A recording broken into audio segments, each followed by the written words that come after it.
Oke, selamat datang kembali di seri belajar Web3 Dev dari nol. Dan pada video ketiga ini, atau episode ketiga ini, kita akan membahas apa itu konsensus pada blockchain. Teman-teman pastinya mungkin sudah paham ya pada video sebelumnya tentang konsensus ya. Tapi pada video kali ini kita akan membahas tuntas tentang konsensus. Oke, kita mulai dari konsensus secara bahasa. Oke, konsensus secara bahasa adalah sebuah kesepakatan kata atau pemufakatan bersama mengenai pendapat pendirian dan sebagainya yang dicapai melalui kebulatan suara. Oke, ini adalah konsensus secara bahasa.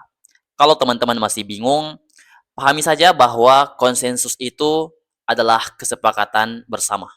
Oke, kesepakatan bersama. Nah, coba perhatikan analogi sederhana konsensus pada blockchain. Oke, misal di sini ada dua orang ya, si Rifan dan si Rizky. Oke, anggap saja mereka berdua adalah teman SMA ya. Nah, pada kasus kali ini, si Rifan ya, itu pengen pinjam duit kepada si Rizky. Oke, Rifan bilang, pinjam dulu 100 besok ku ganti. Nah, si Rizky dengan senang hati ingin meminjamkan si Rifan ya. Nah, ini si Rizky baik nih. Akan tetapi ya, si Rizky ini tidak sepenuhnya percaya dengan si Rifan. Iya, itu mungkin karena sebelum-sebelumnya si Rifan pinjam duit tapi nggak diganti ya. Oke, tapi si Rizky masih baik. Oke, dia masih pengen meminjamkan uangnya kepada si Rifan. Akan tetapi si Rizky ini tidak sepenuhnya percaya dengan Rifan. Maka dari itu, si Rizky ini mendatangkan para saksi-saksi. Nah, disinilah proses konsensus dimulai, di mana saksi-saksi inilah yang bertugas untuk mengecek apakah benar Rifan mengajukan pinjaman. Kemudian saksi ini juga mengecek apakah jumlahnya masuk akal.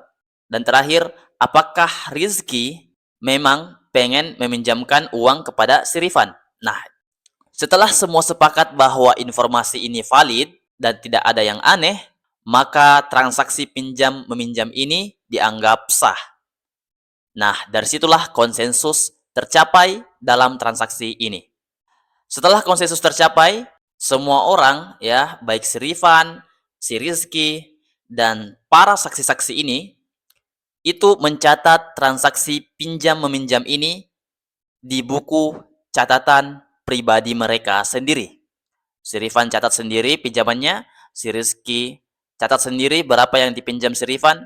Para saksi mulai dari saksi 1 itu mencatat transaksi pinjam meminjam ini, saksi 2 juga seperti itu, dan saksi 3 juga mencatat transaksi antara Rifan dan Rizky ini, yaitu pinjam meminjam. Nah, sekarang kita masuk ke pengertian utamanya. Apa itu konsensus pada blockchain? Konsensus adalah proses di mana semua node di jaringan blockchain setuju bahwa data atau transaksi yang disimpan itu valid.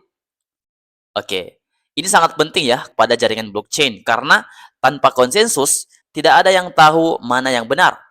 Semua orang bisa mengklaim datanya paling valid. Oke, misalnya tanpa konsensus, si Rifan ini pinjamnya 100 tapi ngakunya cuma 50.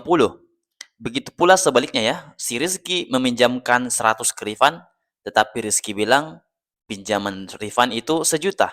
Oke, maka dari itu konsensus ini sangat penting pada jaringan blockchain. Nah, seperti yang teman-teman tahu ya, pada video sebelumnya, ketika terdapat transaksi baru atau blok 4 ingin ditambahkan ke jaringan blockchain, maka harus melewati yang namanya proses konsensus, yaitu node mengirim blok 4 ke semua jaringan. Kemudian masing-masing dari node mengecek atau memverifikasi apakah blok 4 datanya valid. Oke, kalau sudah valid, maka tercapailah konsensus. Nah, sekarang kita punya pertanyaan. Bagaimanakah cara kerja konsensus atau bagaimana mekanisme konsensus pada blockchain? Bagaimana mekanisme konsensus pada blockchain? Kita singkat aja ya, mekanisme konsensus. Mekanisme konsensus pada blockchain itu sebenarnya ada banyak ya. Tapi yang perlu teman-teman tahu untuk di awal-awal itu ada 2. Yang pertama adalah proof of work, POW, dan yang kedua adalah proof of stake. Apa itu proof of work? Apa itu proof of stake? Bagaimanakah cara kerja POW? Bagaimanakah cara kerja POS? Maka itu semua akan kita bahas pada video selanjutnya. Oke, itu saja pada video kali ini. Jika teman-teman belum paham, silahkan berkomentar. Dan jika kalian suka video ini, jangan lupa like dan subscribe juga channel ini, agar channel ini makin berkembang ya, dan saya makin semangat kontennya. Sampai jumpa pada video selanjutnya.